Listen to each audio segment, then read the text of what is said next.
तो आपकी जो प्राइवेट लाइफ है वो असर करती है। तो मैं बहुत ही नसीब वाला हूँ कि मेरा परिवार और मेरे जितने मित्र हैं वो सब लोग जो है इसमें साथ देते हैं और मजबूती के साथ खड़े रहते हैं। कितना वक्त दे पाते हैं, कितना मिल पाते हैं आप अपने बच्चों से, कितना टाइम दे पाते हैं? मुश्किल होता है या सीख गए आप सब?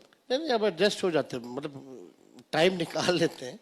और हम लोग नए सोच के नए युवा हैं, तो हमको लगता है कि परिवार को भी थोड़ा समय जो है देना चाहिए।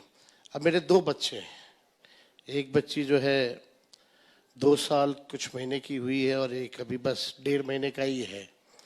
तो यही एक पेरेंट्स के लिए सबसे अच्छा टाइम होता है अपने बच्चों को बड़े होते हुए देखने का। और एक बार ये समय जब निकल जाए आपके हाथ से तो फिर ये दोबारा आने वाले हैं, फिर तो बच्चे बड़े हो जाएंगे, अपने मन के मालिक होंगे। तो ये जो दौर है, मेरी कोशिश रहती है कि हम ज़्यादा समय जो है परिवार के लिए निकाल पाए, लेकिन लोग समझदार हैं, एडजस्ट हो जाता है।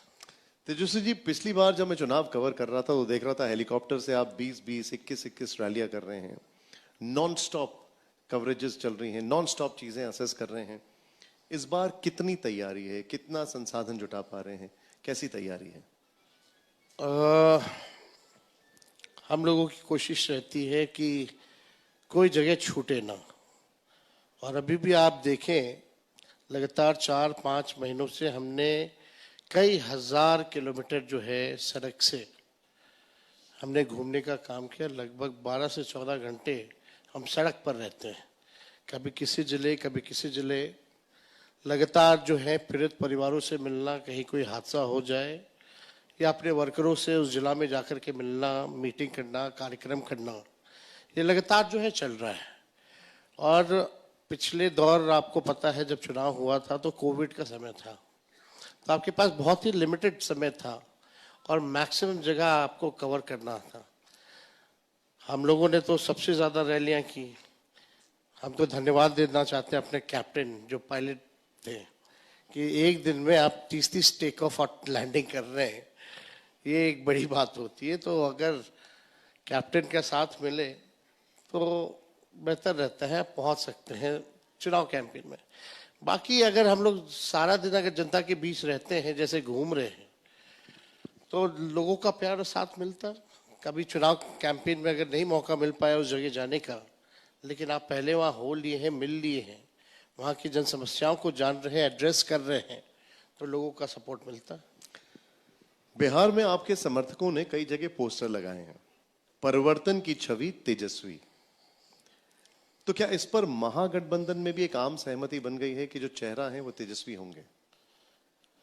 देखिए, इस बात को लेकर के हमारे यहाँ कहीं कोई कंफ्यूजन नहीं है, सब कुछ तय है। अब हमारी खुद की स्ट्रैटेजी है कि हम सब चीज़ तैयार करके, हमारा क्या एजेंडा रहेगा, हमारा क्या विजन है, रोड मैप है बिहार के लिए, कौन कितने सीटों पे लड़ेगा, सब चीज़ एक साथ जो है हम लोग पेश करना चाहते हैं। तो ऐसा नहीं है कि भाई हम छुपाएंगे किसी बात को लेकर के। दूसरे जो गठबंधन है, एनडीए, नेशनल दामाद अलायंस लोग का, वहाँ तो बहुत कन्फ्यूजन है, सबके मन में लड्डू है लेकिन सामने नहीं लाते। हम तो खुल के बोलते भाई हमको एक मौका मिलना चाहिए, और हमको केवल सरकार बनाने का ही नहीं बल्कि बिहार को बनाना है, इसलिए हमको मौका चाहिए। और पीड़ा होती है, दर्द होता है एक बिहारी होने के नाते कि बिहार गरीबी में सबसे पीछे है, पलायन सबसे ज्यादा बिहार में होता है, बेरोजगारी में आप देखिएगा, बेरोजगारी सबसे ज्यादा बिहार में, गरीबी सबसे ज्यादा बिहार में, पलायन सबसे ज्यादा बिहार में, शिक्षा चिकित्सा में सबसे पीछे हम हैं, अंतिम पायदान पे हैं अन्य राज्यों के मुकाबले। यहाँ कोई कारखाना नहीं है, इंडस्ट्री नहीं है, आईटी सेक्टर्स नहीं है, पीड़ा होती है। तो एक इस चीज को उभारने के लिए अब हमको लगता है कि 20 साल नीतीश जी के रहते हुए बिहार सरकार में, एनडीए की सरकार, और 11 साल नरेंद्र मोदी जी प्रधानमंत्री रहे, बदलाव क्या आया बिहार में? आज भी आप देखें बिहार नीति आयोग की रिपोर्ट में सब राज्यों से पीछे। अच्छा, लेकिन तेजस्वी जी, जब हम उनसे बात करूं तो वो लोग इन सारी चीजों के लिए दोष देते हैं आपकी जो पुरानी सरकार रही है, लालू जी की सरकार जो रही है। उनका कहना है कि वो 90 के दशक से चीजें जो खराब हुई उनको पटरी पर लाते लाते बहुत टाइम लगेगा, वो पूरा डिरेल कर दिया उन्होंने। दोष कौन देता है? जो कामचोर होता है, जो काम नहीं करता।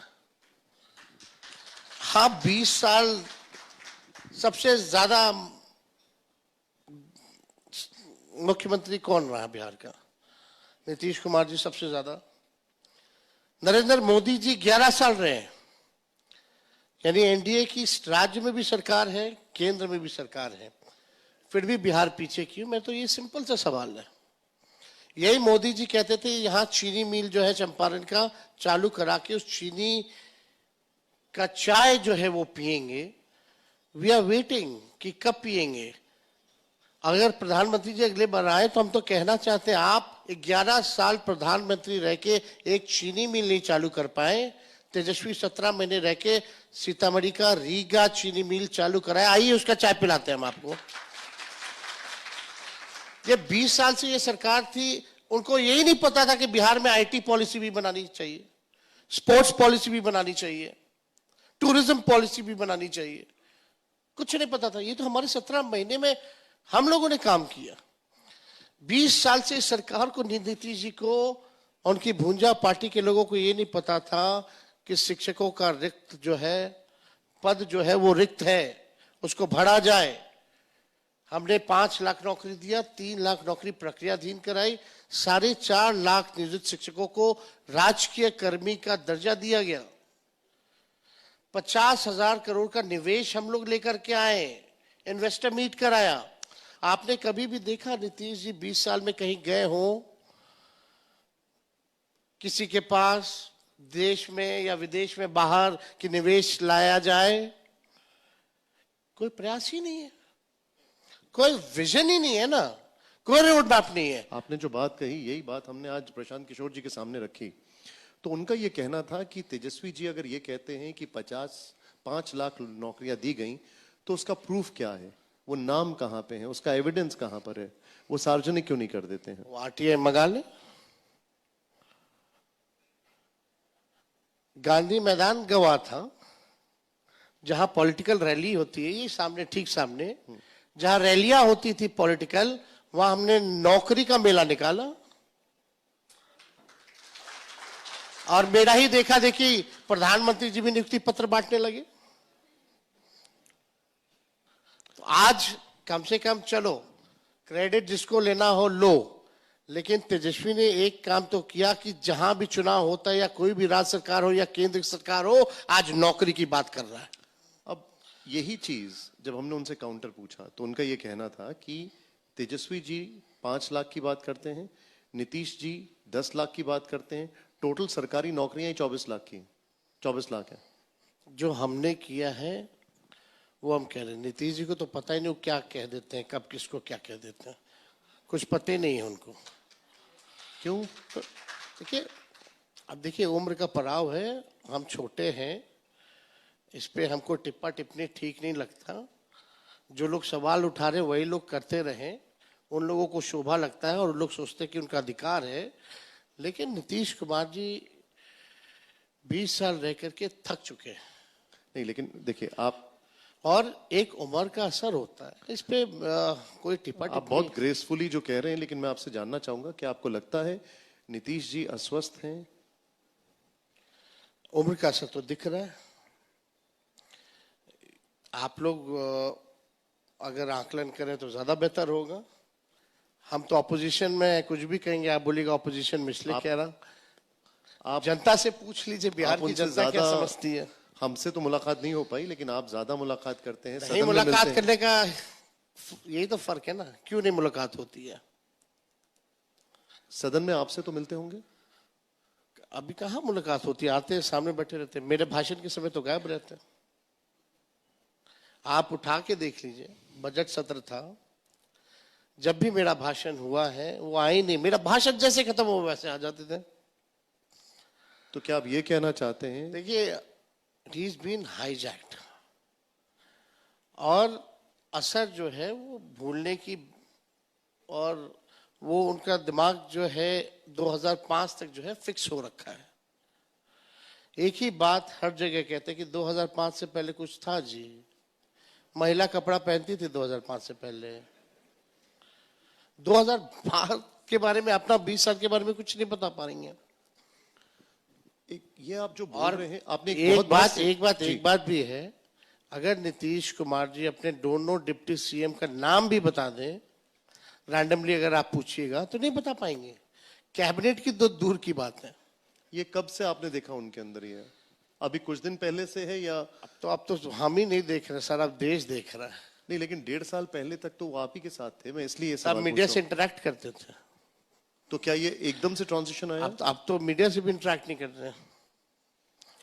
आप देखिएगा, हम थे तो हमको ही ना कहते थे कि अब तो तुम ही को ना देखना है, अब तो तुम ही को आगे बढ़ा रहे हैं। मतलब बाइट भी दिया करते थे नीतीश जी कहीं भी कोई कार्यक्रम में, अब तो मीडिया से इतनी दूरी बना ली है। तो आपके अनुसार अब नीतीश के बाद कौन? आपके अनुसार नीतीश के बाद कौन अब? हम बनेंगे। मैं बिहार की बात नहीं कर रहा हूं, मैं पार्टी की बात कर रहा हूं। मैं पार्टी की बात कर रहा हूं, उनकी पार्टी की बात कर रहा हूं। उनकी पार्टी अब रहेगी कहाँ? जब नीतीश जी नहीं है तो पार्टी कहाँ से रहेगी? पार्टी की स्थिति देख लीजिए, आप समझ जाइए। जो उनके वर्किंग प्रेसिडेंट जो है संजय झा जी, वो अरुण जी जेटली जी के साथ थे, वो उनके कोटा से आए थे जदयू में। आप जिनका नाम ले रहे थे वो अमित शाह जी के कोटे से आए थे, पार्टी में राष्ट्रीय उपाध्यक्ष बने। और इससे पहले जो इंटरव्यू दे रहे थे यहाँ के मंत्री जी बैकडोर वाले, उनके दामाद जो आरएसएस कोटा से आए हैं अभी आयोग में। तो जब अमित शाह जी का कोटा चल रहा है उस पार्टी में, जब अरुण जेटली जी का कोटा चलता है, जब आरएसएस का कोटा चलता है, तो जदयू तो एक केवल बीजेपी का प्रकोष्ठ बन करके रह गया। मैंने उनसे यही सवाल पूछा, अशोक जी से, यहाँ पर आए हुए थे, कि तेजस्वी जी सवाल पूछते हैं और जेडीयू रहेगी या नहीं रहेगी, तो उनका ये कहना है कि तेजस्वी जी मुंगेरी लाल के हसीन सपने देखते हैं। अच्छी बात है, हसीन नहीं देखते हैं ना।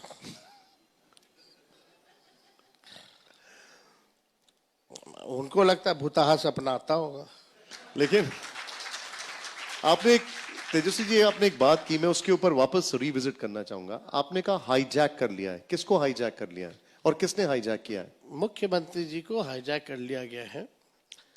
कई डीके टैक्स वाले जो लोग हैं, रिटायर्ड अधिकारी जो हैं, ईडी के केसेस में फंसे हुए हैं, कई आईएएस आईपीएस बिहार के, जांच जो है चल रही है। और कमान जो है ईडी, तो जो अमित शाह जी कहेंगे वही करेगा। तो उनके इशारे पे सब कुछ हो रहा है, कंट्रोल्ड किए हुए। नीतीश जी का एक उम्र का पड़ाव है, भूलने की बीमारी है, तो इसका लोग दुरुपयोग उठा रहे। इसीलिए तो अमित शाह जी कहते हैं अब मजबूरी हो गई नीतीश जी, मतलब बोलना पड़ रहा, ना गलते बन रहा ना निगलते बन रहा है। अब अमित शाह जी ने कई पेपर के आर्टिकल में हमने पढ़ा कि उन्होंने कहा कि नीतीश जी केवल बिहार चुनाव तक ही नेतृत्व करेंगे, बिहार चुनाव के बाद कौन होगा मुख्यमंत्री ये समय बताएगा। ये तो स्पष्ट है, दिस इज क्लियर। यानी नीतीश जी अब ये तय है कि बिहार के वो मुख्यमंत्री बनने नहीं जा रहे। नहीं, लेकिन और भाजपा में सब नालायक भरा पड़ा है। भाजपा में नया है कौन? वही 20 साल से वही मंत्री या संतरी जो बनता रहा है, कभी अध्यक्ष बन जाता है, कभी डिप्टी सीएम बन जाता है। उनका क्या परफॉर्मेंस रहा आज तक के बिहार में, क्या कंट्रीब्यूशन रहा है बिहार के निर्माण में? They don't have any face.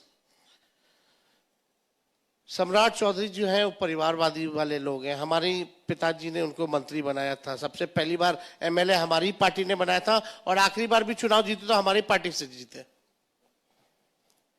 उसके बाद से कभी चुनाव नहीं लड़े। वो आपके लड़े ऊपर, तो हारे।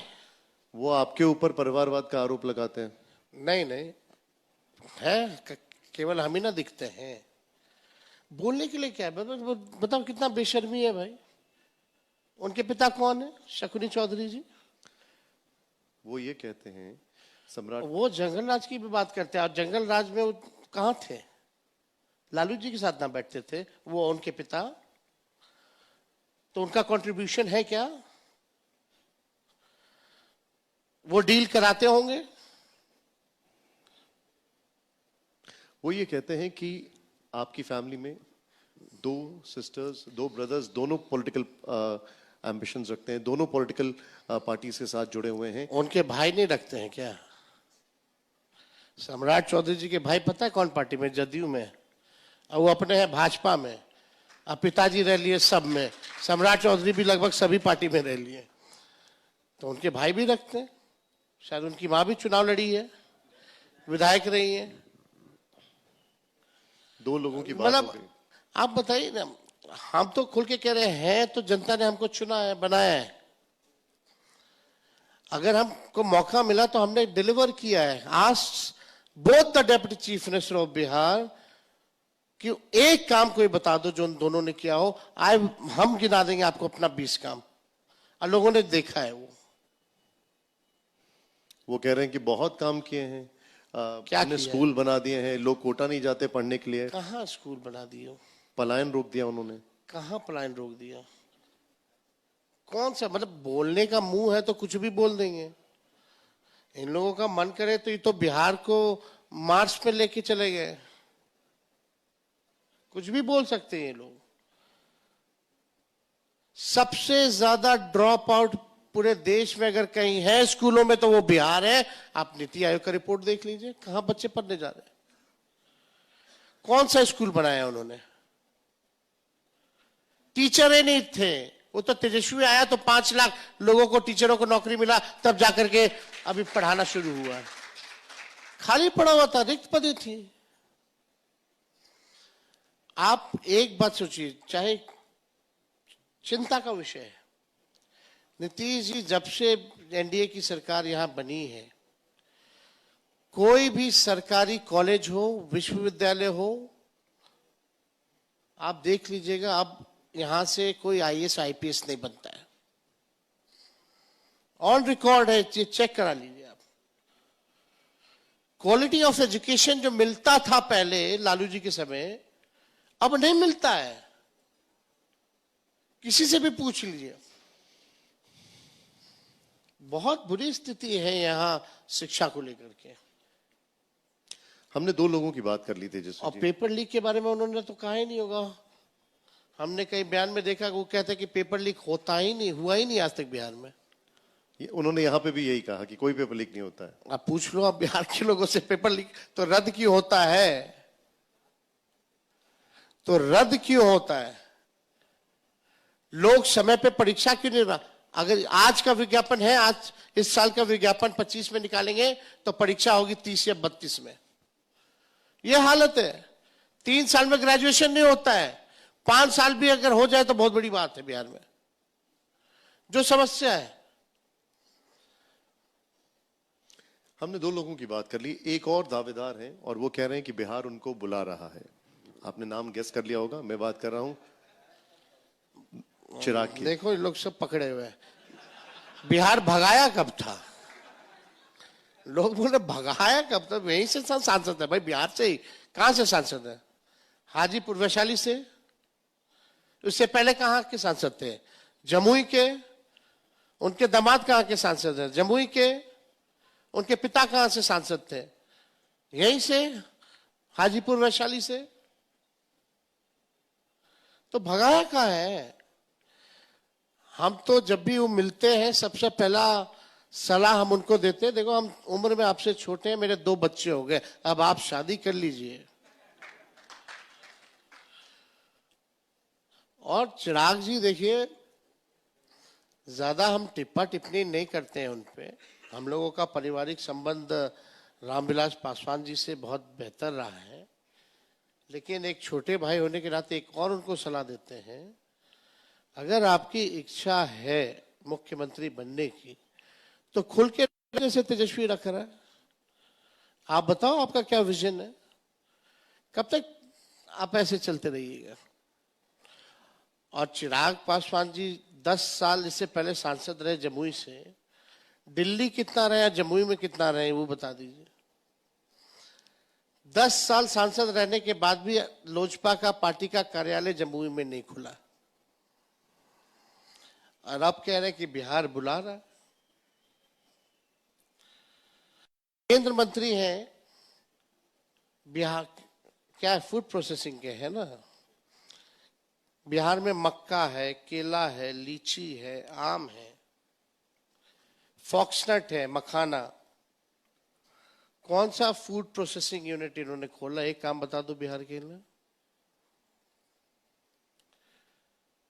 डायलॉग बोलना बहुत अच्छा है, लोगों को सुनने में बहुत अच्छा लगता है, और उनकी डिलीवरी भी कमाल की है, और वॉइस कंट्रोल भी बहुत अच्छा करते हैं। तेजस्वी जी, तो वो तो एक्टर रहे हैं। तेजस्वी जी, जब बजट पेश हुआ तो ये आरोप लगा कि बीजेपी ने सारा बजट बिहार फोकस रखा, और अब आप लोग कहते हैं कि बिहार के लिए कुछ करते नहीं है। क्या है, बिहार में जो भी रीपैकेजिंग की गई, जो पुराने योजना थे उसको भी जोड़ करके अनाउंस किया गया। केवल जो दिखाया जाता है वो होता नहीं वास्तविकता में। जो भी बिहार में इन लोगों ने अनाउंस केवल अब तक घोषणा ही की है, और इनका इतिहास रहा है केवल ये घोषणा ही करते हैं, जमीन पे कुछ नहीं करते। अगर उस घोषणा में भी बिहार के लिए घोषणा है, और आप हमको दिखा दीजिए वो सारा घोषणा, हम बता देंगे कौन कौन से सरकार का कब कब का ये घोषणा है, अब तक जो है नहीं पूरा हुआ, पुरानी बातें, कहीं कुछ नहीं।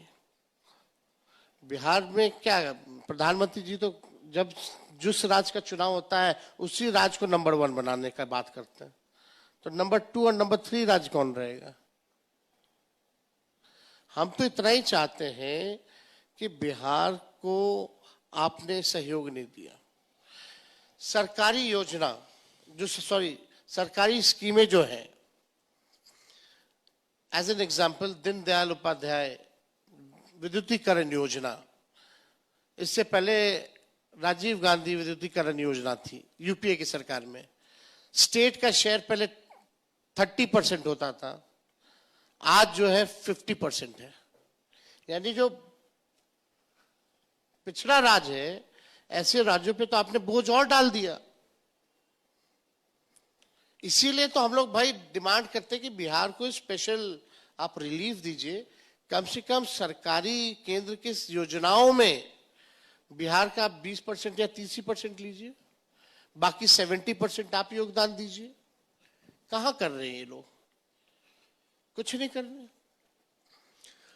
हम जब बात और अमित शाह जी अभी आए, अभी कह रहे थे कि अब हम लोग बिहार में बाढ़ का नियंत्रण का काम शुरू करेंगे। तो 11 साल से, अब 20 साल से केंद्र में और राज्य में, अब तक बिहार में बाढ़ आमंत्रण का काम कर रहे थे क्या ये लोग? अब जागे हैं कि भाई 73% टेरिटरी जो है बिहार के फ्लड में प्रभावित रहता है।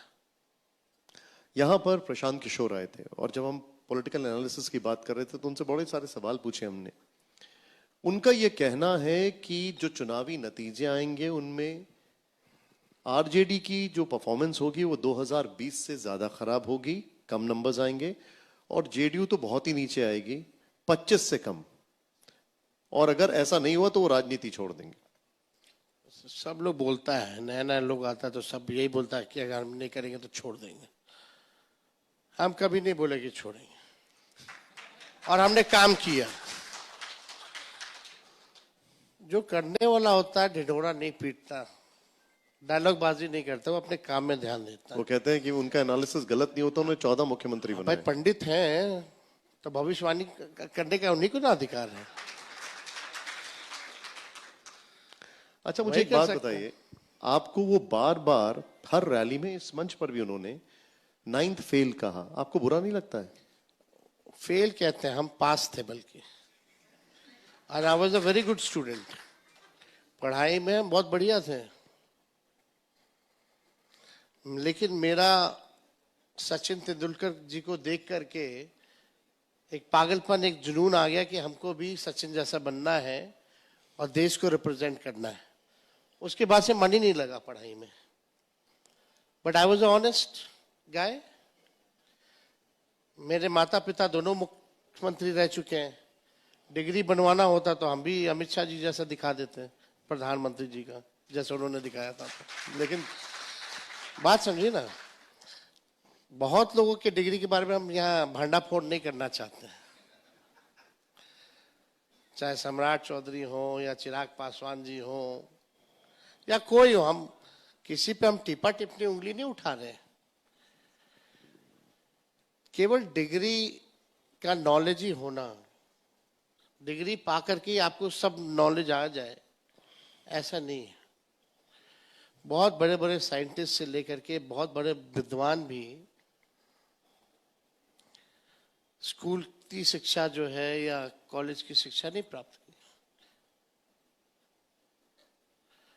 जो देश 15 साल से 11 साल हो गया चलाते चलाते, यही प्रशांत किशोर जी आज तक उनके डिग्री के बारे में सवाल क्यों नहीं खड़ा करते? हम तो बहुत छोटी सी चीज है उनके सामने। और यही 9वीं पास ने अगर 5 लाख लोगों को नौकरी दिया, आईटी पॉलिसी बनाई, स्पोर्ट्स पॉलिसी बनाई, टूरिज्म पॉलिसी बनाई, इन्वेस्टर मीट हमने करा करके 50,000 करोड़ कर दिया, लोगों का मानदेय हम लोगों ने बढ़ाया, नियोजित शिक्षकों को हम लोगों ने राजकीय कर्मी का दर्जा बनाया। तो काम तो हमने किया जो आज तक बिहार में नहीं हुआ। आरक्षण 65% बढ़ाया, जाति आधारित गणना हमने कराया। आज क्या कारण है कि इतने बड़े बड़े विद्वान पंडितों को भी 9वीं पास के बारे में कहना पड़ रहा है? वो यहां पर थे तेजस्वी जी, वो जब यहां पर थे तो एक चैलेंज देकर गए। उन्होंने कहा कि मैं एक चैलेंज दे रहा हूं कि तेजस्वी जी 10th पास करके दिखाएं, और अगर उन्होंने कर लिया तो वो जन स्वराज पार्टी खत्म कर देंगे, वो छोड़ देंगे इसको। कौन सा डील है भाई? हम इन लोग इसी में उलझ के रह जाए। मेरे काम के बारे में आज तक बोले?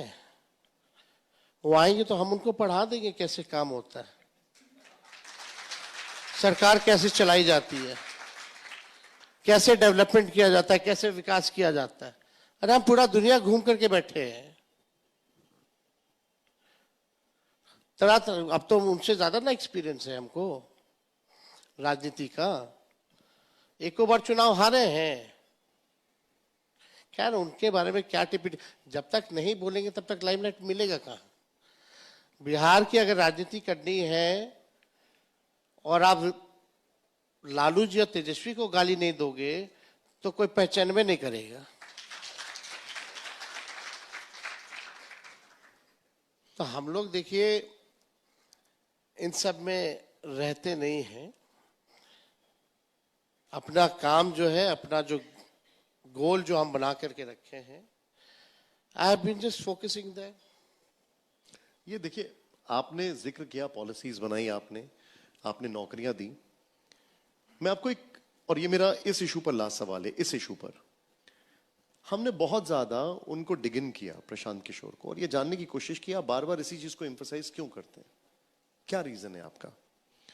एक बात जो उन्होंने की, आई रिएटरेट, ये मेरा इस इशू पे लास्ट सवाल है। उन्होंने कहा कि मैं बिहार के गांव में गया, एक महिला से मिला, वो महिला 8वीं पास होकर आई, जब शादी की तो पति ने उसको 10वीं कराई, फिर जब बच्चे हो गए तो उसने अपना बीए खत्म किया, और फिर वो क्रॉस रेफरेंस लेकर आते हैं कि एक महिला बिहार की जो शादी होकर आई है वो इतनी पढ़ाई कर सकती है, तो तेजस्वी जी अपनी पढ़ाई पूरी क्यों नहीं करते हैं? उनका एजुकेशन के प्रति कोई कमिटमेंट नहीं है, वो बिहार को क्या विजन देंगे? हम ही तो दे रहे बिहार को, और कौन दे रहा है? तेजस्वी ने कहा पेंशन बढ़ाएंगे तो सरकार घोषणा करती है पेंशन बढ़ाएंगे। तेजस्वी ने कहा नौकरी तो वो कहते हैं नौकरी। और अभी एक और युवा आयोग का हम बोले तो अभी घोषणा कर दिया युवा आयोग का। तेजस्वी आगे आगे, इनकी पूरी महारथ भाजपा और एनडीए सरकार पीछे पीछे। कौन दे रहा विजन? और आप देख लीजिए इस मंच में हम बैठे हैं, माई बहन मान योजना जो हम लगातार प्रचार कर रहे हैं, देखिए ये सरकार वो भी करेगी नकलची। तो कुछ नया तो नहीं कर रही, जो तेजस्वी कह रहा है वही करना पड़ रहा है। देखिए आप जो बता रहे, ओके प्लीज। एक बात समझ जाइए, बहुत लोगों का हम नाम नहीं लेना चाहते, चाहे पेरियार हो या कोई हो, उनकी क्या क्वालिफिकेशन थी, लेकिन हाँ। लोग मानते हैं ना। You right. हाँ, हम किसी को अपने से तुलना नहीं कर रहे। I have confidence in my self. तभी भी कोई सर्वे अगर होता है तो सबसे पसंदीदा चेहरे के रूप में कोई भी एजेंसी अगर हमको दिखा रही है तो कुछ तो हमने किया है। और हम 13-14 करोड़ की ओपिनियन को मानेंगे कि एक व्यक्ति के ओपिनियन को हम मानेंगे? We are living in a democracy. आप एजुकेशन की बात करते हैं, आप एम्प्लॉयमेंट की बात करते हैं। प्रशांत किशोर जी को हम भी चैलेंज देते हैं, एक एक ओवर का मैच खिला दो। वे चैलेंज क्या है मगर? क्रिकेट, बैटिंग, बॉलिंग, एक एक ओवर। एक ओवर तुम खेलो, एक ओवर हम खेलते हैं, देखते हैं कौन कितना छक्का मारता है, कौन कितना विकेट लेता है। नहीं, लेकिन वो कहेंगे कि हम क्रिकेट खेलने थोड़ी आए यहाँ पर। तो मतलब स्पोर्ट्स का आजकल लाइफ, पता पहले होता था जमाना, पढ़ो लिखो ये तो बनोगे नवाब, खेलोगे कूदोगे तो बनोगे खराब। आजकल उल्टा है, डिग्री वालों के पास नौकरी नहीं है, लेकिन खेलने वालों के पास देखो स्थिति बदल गई।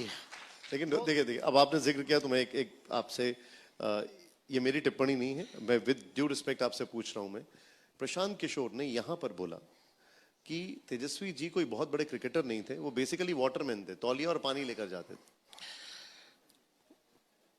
अच्छी बात है, कौन नहीं हुआ है वाटरमैन?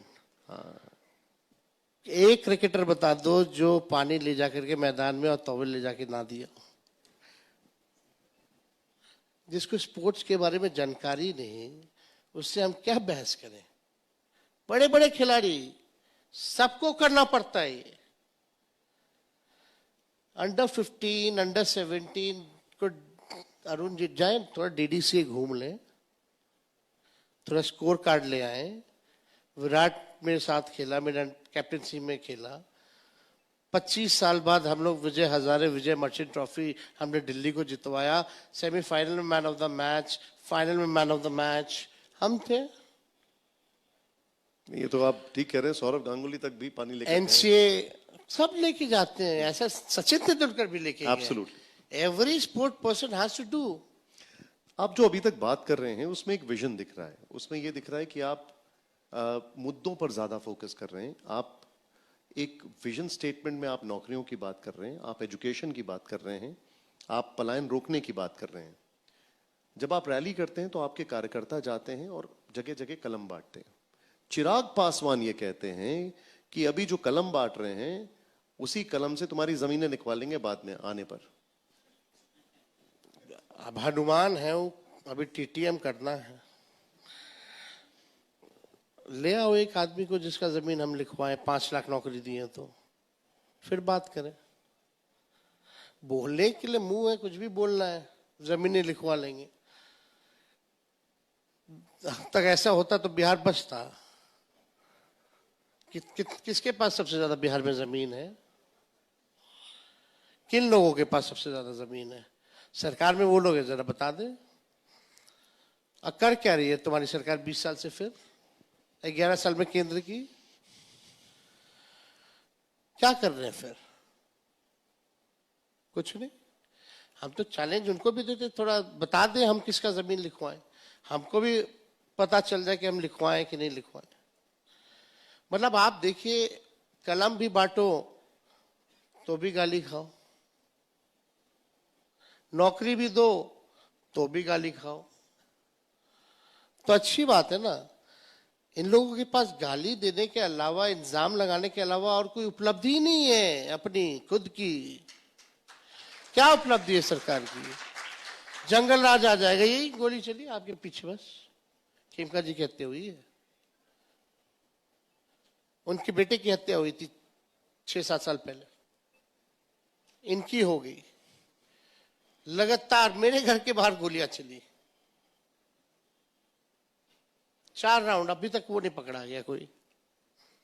कहां कहां नहीं चली, डेली गोलियां चलती हैं, डेली रेप हो रहा है, डेली अपहरण हो रहा है, दुकानों में जाकर के गोलियां मार दी जा रही है। एनसीआरबी के आंकड़े कह रहे हैं कि लगातार क्राइम में वृद्धि हो रही है, लेकिन मजाल है कि कोई एनडीए के शासन को जंगल राज कह दे। अब एक विषय है जो बहुत ज्यादा हॉट टॉपिक है, लेकिन उसमें अब प्रोग्रेस हुई है। मैं बात कर रहा हूं चुनाव आयोग की वो प्रक्रिया जिसका हम एसआईआर करके उन्होंने जिसका नाम दिया है। मामला सुप्रीम कोर्ट गया, सुप्रीम कोर्ट ने अपने कुछ ऑब्जर्वेशंस दिए हैं, अगली हियरिंग भी होने वाली है। क्या आप अब संतुष्ट हैं, सेटिस्फाइड हैं, या अभी भी आपको इससे शिकायतें हैं? अब सवाल ये है कि आज के डेट में जो भी कॉन्स्टिट्यूशन इंस्टीट्यूशंस हैं,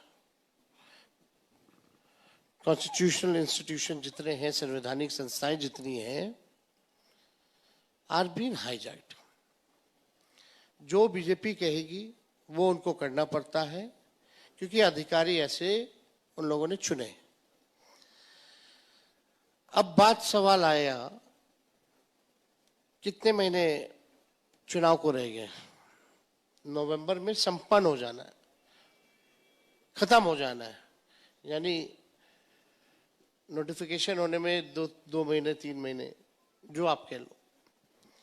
एसआईआर की जो प्रक्रिया है, जो आखिरी बार जो हुई 2003 में, इट टुक अराउंड 1 से 2 साल, 1 से 2 साल लगे। 2 में शुरू हुई और शायद 3 में खत्म हुई।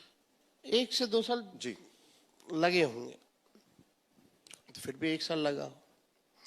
अब बिहार है, अगर आपको एसआईआर कराने, हम किसी कॉन्स्टिट्यूशन इंस्टीट्यूशन के हम नहीं बोल रहे कि ये करो ये मत करो, अगर करना ही था तो आपका आंख लोकसभा चुनाव के बाद क्यों नहीं खुला?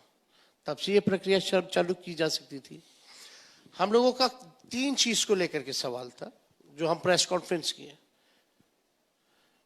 हमने डॉक्यूमेंट्स पे सवाल उठाए, जो 11 डॉक्यूमेंट जो मांगे गए हैं वो गरीबों के पास नहीं है, तो उनका क्या होगा।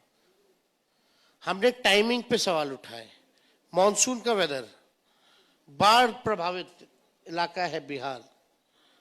तीसरा जो हमने उठाया, वो जो पलायन करके जो बिहारी 3-4 करोड़ जो बाहर हैं, जो काम कर रहे हैं, वो कैसे वापस आकर के अपना सर्टिफिकेट्स बनवाएंगे, डॉक्यूमेंट्स बनवाएंगे और जमा करेंगे।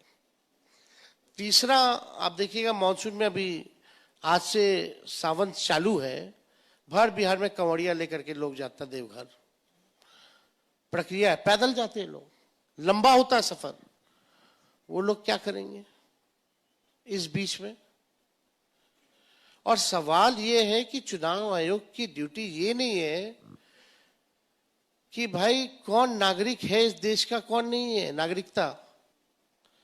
अगर आपको लगता है कि तेजस्वी यादव इतने साल से वोट दे रहा है, अगर हम बिहार देश के नागरिक नहीं है, तो आप प्रूफ कीजिए ना कि हम नागरिक नहीं है, आप पेश कीजिए डॉक्यूमेंट कि हम नागरिक नहीं है। और ये काम इलेक्शन कमीशन का नहीं है, ये काम होम मिनिस्ट्री का है। और एसआईआर के बाद से तो लगातार बिहार में 5 से नीतीश कुमार जी की सरकार बनती आई है। केंद्र में आप देखिएगा 11 साल से मोदी जी की सरकार है। अगर कोई फर्जी नाम जुटा है, अगर डॉक्यूमेंट सरकारी बनाए गए हैं, तो इसका जिम्मेदार तो एनडीए वाले लोग हैं।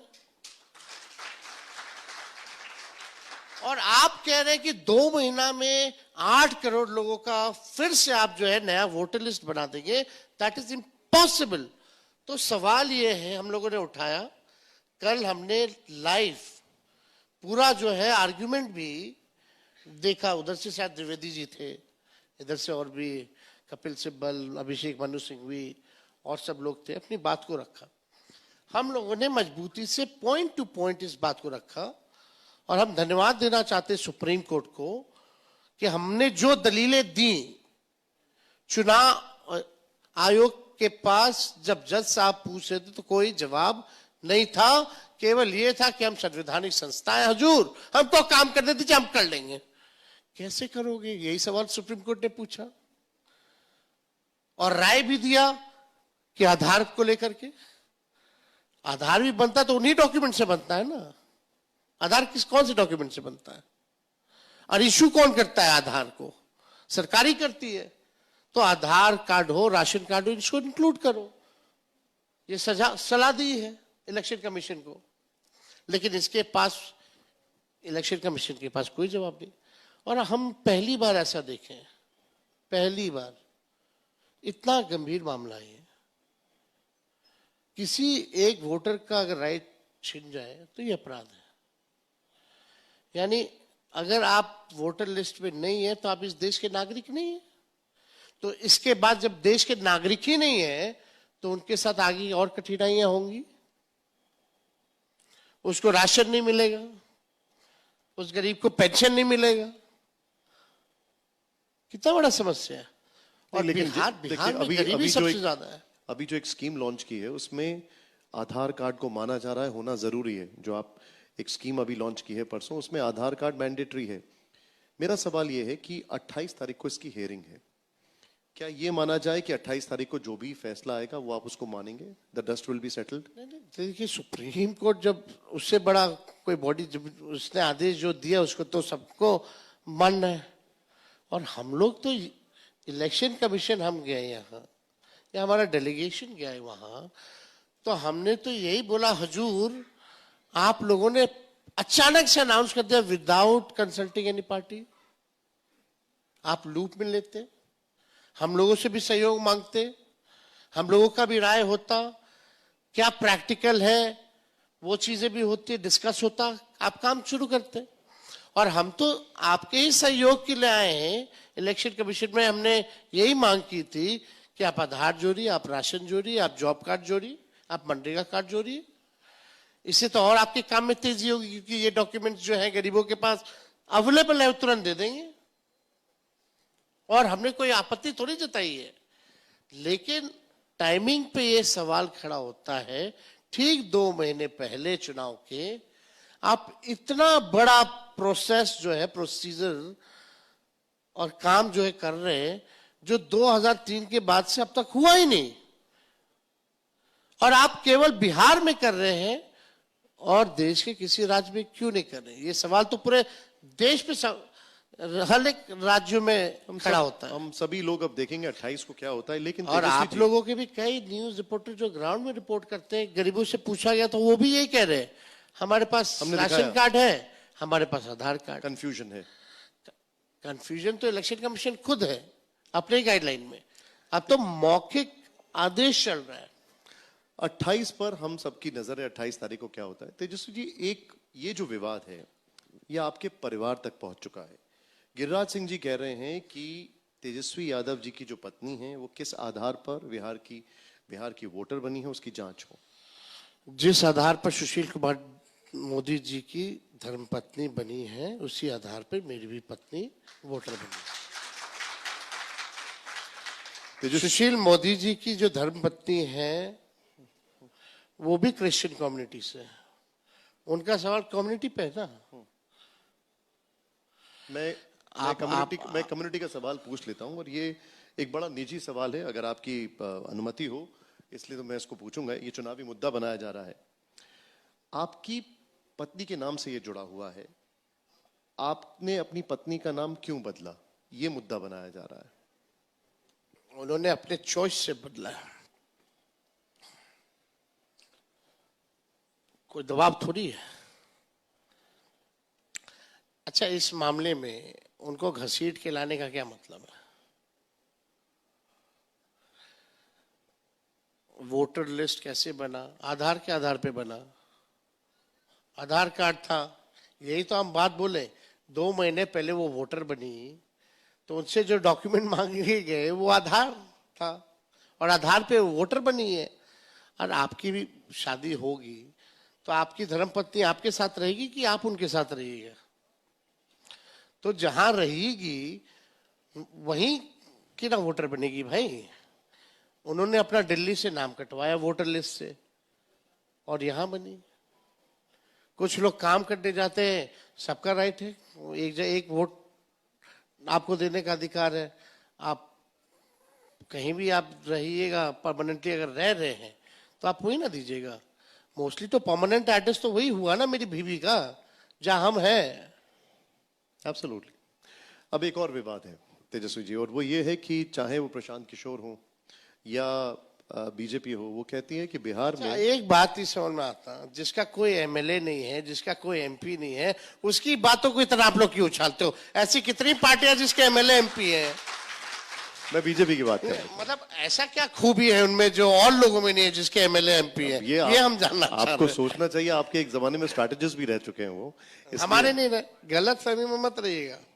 वो नीतीश जी के साथ रहे, हमारे साथ काम नहीं किया। आपको साथ लाए, साथ तो लेकर आए आपको। कहाँ कहाँ आप लोग रहते हो 15 भाई? में साथ लेकर आए। कहीं साथ में नहीं। लोकसभा का चुनाव हारे थे, उनको लगा कि साथ में, उसने नीतीश जी को पकड़ लिया, पवन जी को पकड़ के। चलिए, उनको लगा कि अब लालू जी नीतीश जी एक हो गए, बिहार जीतना तय है। तो इतना तो होशियार आदमी है कि जो आपके पवन वर्मा कौन है, दिल्ली वाले जो जदयू के सांसद रहे, उनको पकड़ के घुसे जदयू में।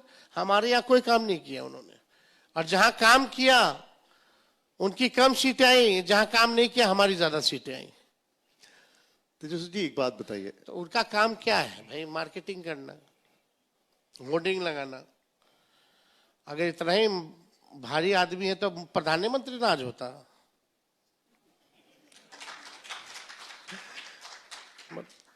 वो कह रहे हैं ऐसा गुणी आदमी, वो कह रहे खुद भी बोलते हैं मेरा बुद्धि है बहुत तेज। वो कह रहे हैं कि बुद्धि की खाते हैं, 3 साल से पदयात्रा कर रहे हैं, नब्ज मेरी पकड़ में है बिहार की। एकदम एकदम एकदम सब इलाज वही करेंगे। तेजस्वी जी एक और चीज है, वो ये है कि अक्सर अक्सर हमने सुना ये कहते हुए, नीतीश जी का भी आपने जिक्र किया था, लालू जी कहते हैं कि नीतीश जी के लिए दरवाजे हमेशा खुले हैं। क्या 2025 में भी खुले हैं? ना, हम पापा को जानते हैं ना। जब पापा निकले बाहर, हर मीडिया वाला माइक लगा दे, आएंगे आएंगे, लीजिएगा लीजिएगा। एक दिन तबाह होकर के बोल दिया आएंगे तो ले लेंगे, जाओ अब पीछा छोड़ो मेरा। खत्म बात। ये हकीकत है। उन्होंने अच्छा, कई बार कहा दरवाजे खुले रहेंगे, कई बार कहा उन्होंने ये। कई बार नहीं कहा। देखिए, अब कोई मतलब तो है नहीं, अब तो चुनाव आ गया। अब नीतीश जी ना तो चुनाव लड़ेंगे, ना बिहार के मुख्यमंत्री रहेंगे। पार्टी उनका जदयू की प्रकोष्ठ बनी गई है, कुछ बचा कहाँ? नहीं मतलब आप ये कह रहे हैं कि नीतीश जी चुनाव भी नहीं लड़ेंगे? कब लड़ते हैं? नहीं तो मैं आपसे ये जानना चाहता हूं कि क्या जेडीयू के लिए सारे दरवाजे बंद हो चुके हैं? जदयू है ही नहीं ना, गठबंधन के लिए जदयू है ही नहीं। अब देखिएगा, पोस्ट इलेक्शन या तो भाजपा में उनके कुछ लोग तो भाजपा ही हैं जो पार्टी चला रहे हैं, या तो भाजपा में जाएंगे, और जो सामाजिक न्याय धर्मनिरपेक्षता में जो विचारधारा कर मानने वाले लोग इधर आएंगे। यही सवाल है। और हमने एक बार बोला, भाई मीडिया वाले पूछते रहते निशांत आना चाहते हैं, आना चाहते हैं। अगर आना चाहते हैं तो लाइए, पार्टी तो कम से कम बचेगी। लेकिन भूंजा पार्टी वाला लोग जो उनके इर्द गिर्द जो है, भाजपा के इशारे पे निशांत को आने नहीं देना चाहते हैं आगे। क्या आप, मैं एक लाइन का आपसे सवाल पूछ रहा हूं, क्या जेडीयू से अब कभी भी गठबंधन नहीं होगा? नहीं होगा, तय कर दिया आपने? सब लोगों ने, हमारी मालिकों ने तय कर दिया, तो हम भी तय कर दिए। अब एक नए विवाद पर मैं आता हूं, और ये है भाषा विवाद। उद्धव ठाकरे और राज ठाकरे एक हो गए, और वो ये कह रहे हैं कि अगर महाराष्ट्र में रहना है तो मराठी बोलना है, मराठी सीखना होगा, और अगर नहीं बोल सकते तो फिर यहां से बाहर जाओ। अब देखिए, देश का राष्ट्रभाषा जो है हिंदी है, और भाषाओं पर हमको लगता है कि इन सब ऐसी नफरत वाली जो राजनीति है, इससे लोगों को बचना चाहिए, दूर रहने की जरूरत है। ये देश सबका देश है, कोई भी देश के लोग कहीं भी जा सकते हैं, आ सकते हैं। हमें पासपोर्ट की जरूरत नहीं है, फिर तो आप स्टेट वाइज पासपोर्ट भी इशू कर दीजिए। तो हमको लगता है कि और जब लोग नहीं जाएंगे तो बिहार के लोग अगर नहीं गए तो आप भी जान रहे हैं कि बंबई बंद हो जाएगा। ऐसे जो बढ़ता है बिल्डिंग बनना बंद हो जाएगा, लोगों के चूल्हे बंद हो जाएंगे। ये सच्चाई है। तो हमको लगता है कि पॉजिटिव पॉलिटिक्स करनी चाहिए, प्रोग्रेसिव पॉलिटिक्स करनी चाहिए, सबकी बात होनी चाहिए। राज ठाकरे अगर इंडिया गठबंधन में आना चाहेंगे तो आप साथ होंगे या खिलाफ में होंगे? हम तो बिहार का ही देख रहे हैं, बिहार में तो कोई पार्टी ही नहीं उनकी। मैं इंडिया गठबंधन की बात कर रहा हूँ। नहीं, इंडिया गठबंधन I am not decision maker in India alliance nationally. आपका ओपिनियन लेना चाहता हूँ मैं। हम कन्वीनर नहीं है। नहीं, लेकिन आपका ओपिनियन तो होगा इस पर, कोई बैठक होगी, कोई पक्ष तो रखेंगे जब आप। बात आएगी तय होगा, जब पूछा जाएगा तब देखा जाएगा। अभी अचानक से हम कुछ, आपने जो सवाल पूछा, ऐसा सवाल पूछा है जिसके बारे में हम अभी नहीं बोल सकते। तो जब समय आएगा, जब कुछ ऐसी बात आएगी तो सोच समझ के अपने पार्टी में भी लोगों से विचार करके हम अपना पक्ष को रखेंगे अलायंस में। बिहार में कांग्रेस को लालू जी चलाते हैं, ये बीजेपी भी कहती है और प्रशांत किशोर भी कहते हैं।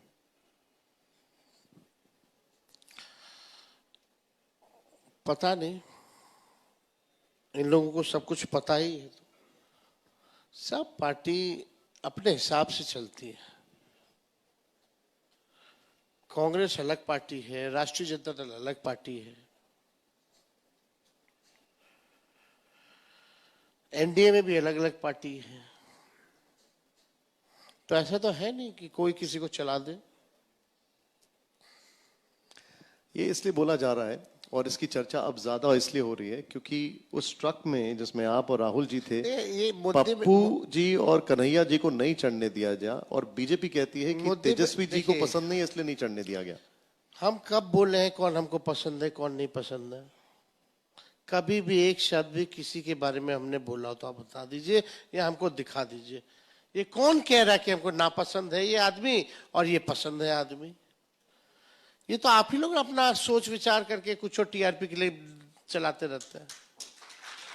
कभी भी हमको बोलते हुए है तो आप हमको दिखा दीजिए।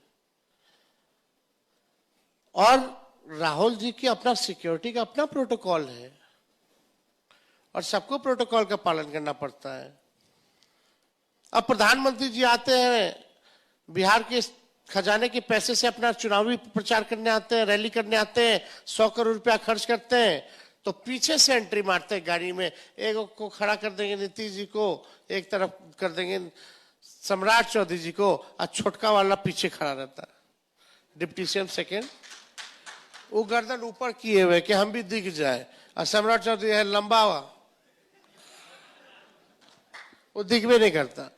मंच पे बैठा रह जाता है मांझी जी, उपेंद्र कुशवाहा जी, चिराग पासवान जी।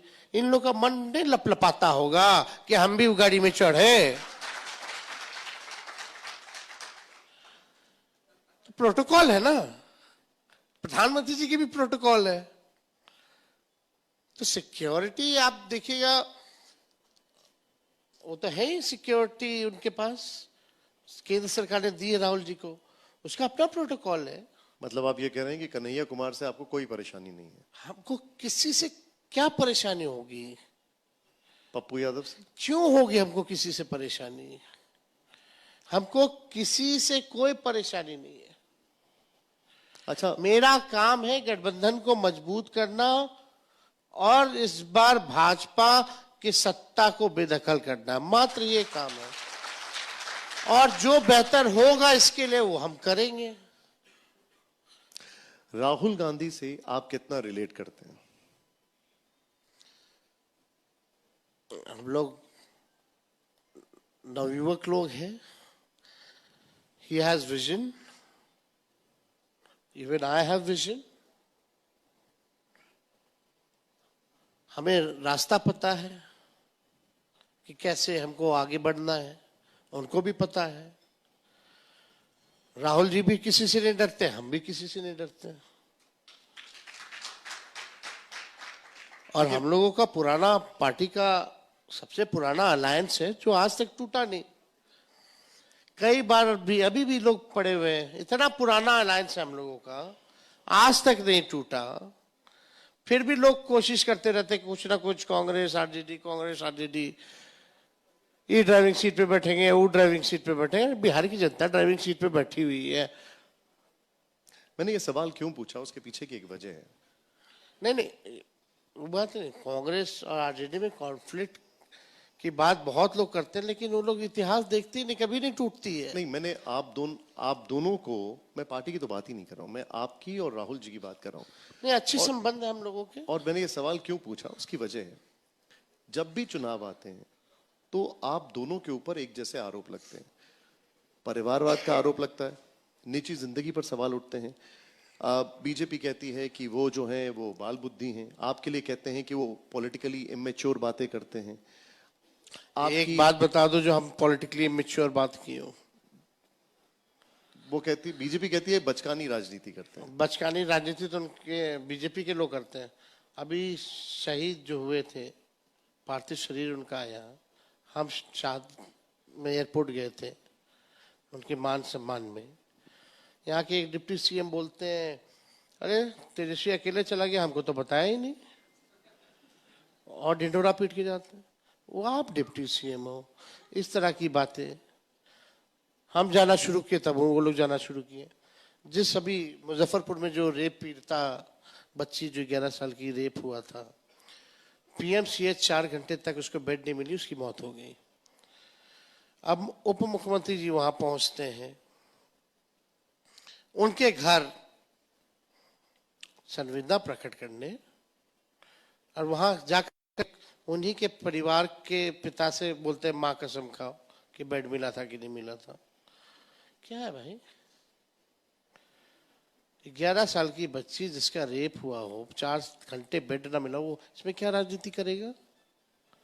और आप उसे कसम खिलाने की बात कर रहे हो। ये बचकानी बातें तो नहीं, शर्मनाक बातें ये लोग करते हैं, भाजपा के लोग।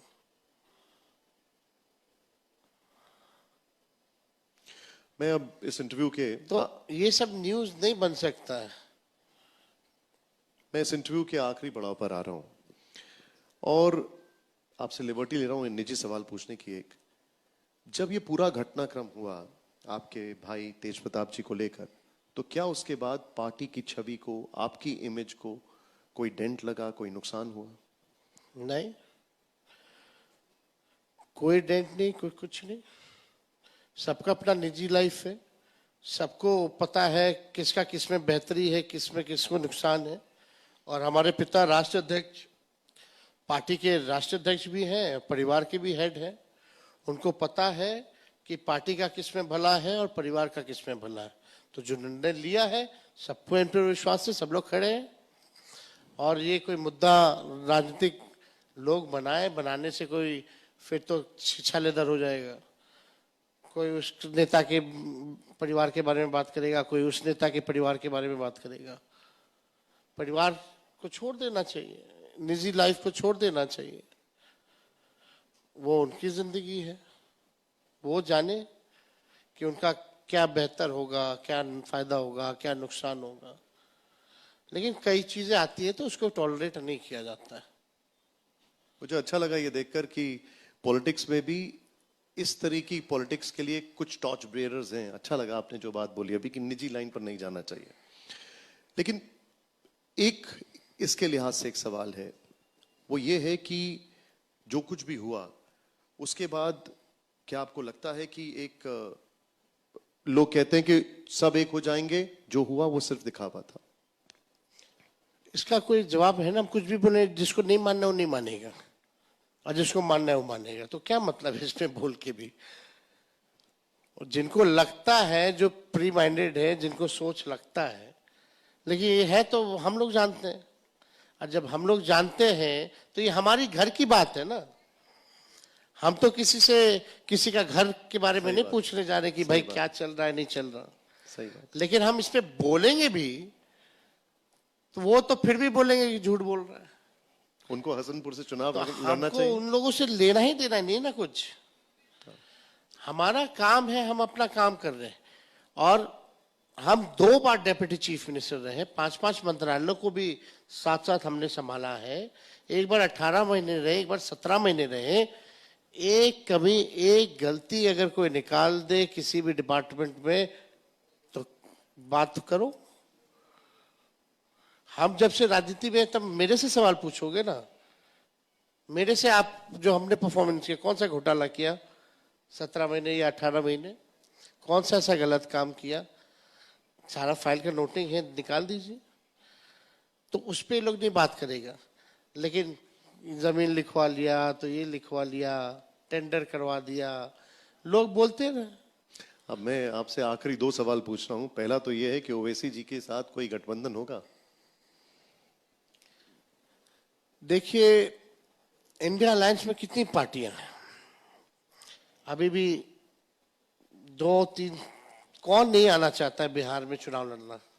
और सब हमारे दल, हमारे गठबंधन में आना चाहते, चाहे जेएमएम हो, एनसीपी हो, आपका रामविलास पारस जी की पार्टी हो, 2-4 और दल हैं। हम ऑलरेडी 7 ऑलरेडी हैं। तो हमको भी तो देखना पड़ेगा ना भाई, प्रैक्टिकली हम कितना, आरजेडी भी कितने पे लड़ेगी, कौन कितना पे लड़ेगा। हम तो भाई एक ही 2 राज्य में लड़ते हैं ना चुनाव। हम तो हैदराबाद नहीं जाते चुनाव लड़ने, हम तो बिहार और झारखंड में लड़ते हैं चुनाव। वो कहते हैं कि उनकी पूरी पार्टी पे डाका डाल दिया, पूरी पार्टी तोड़ दिया और गठबंधन भी नहीं कर रहे हैं। उनको इतिहास नहीं पता है।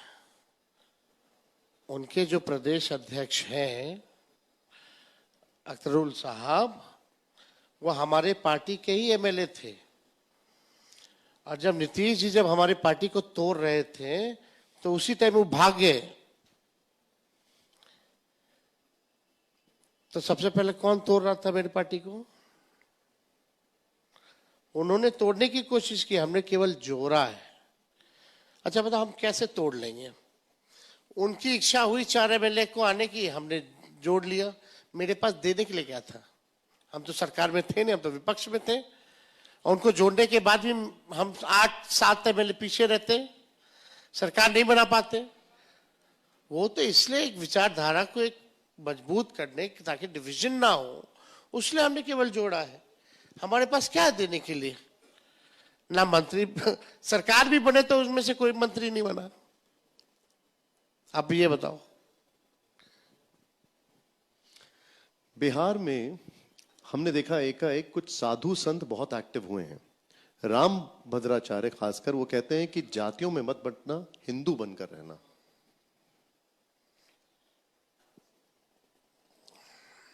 अब इसमें हम तो कहेंगे सब इंसान बनकर रहे।